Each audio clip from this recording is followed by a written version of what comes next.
Klodi e puth Elionën në një moment që duket i çuditshëm dhe i mbushur me kontradikta emocionale. Nga ajo që shihet, ai nuk duket se e do vërtet, por megjithatë vendos ta puth, sikur të jetë i ndarë mes arsyes dhe ndjenjave të çastit. Puthja nuk vjen si shprehje e një dashurie të thellë, por më shumë si një reagim i momentit, i lindur nga presioni emocional, situata e krijuar dhe ndoshta nga pamundësia për të përballur drejt për drejt me të vërtetën. Eliona mbetet e habitur dhe e prekur nga ky veprim, sepse puthja i jep shpresë, por njëkohësisht krijon edhe më shumë paqartësi.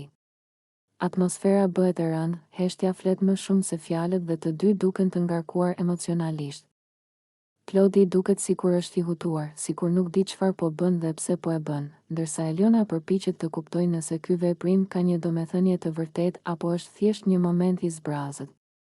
Ky moment nuk kalon pa u vënë re nga banorët e tjerë, të cilët e shikojnë situatën me habi dhe dyshim. Disa e shohin si një veprim të gabuar, të tjerë si një shenjë dobësie emocionale nga ana e Klodit. Ai vetë duket se e kupton se puthja mund të keq interpretohet, por është tepër vonë për ta kthyer pas. Gjesti i tij mbetet pezull mes ndjenjës dhe mungesës së saj, duke e bërë situatën edhe më të ndërlikuar. Puthja mes Klodit dhe Elionës kthehet në një moment që do të mbahet mend gjatë. Jo për romantikën e saj, por për konfuzionin dhe tensionin që sjell.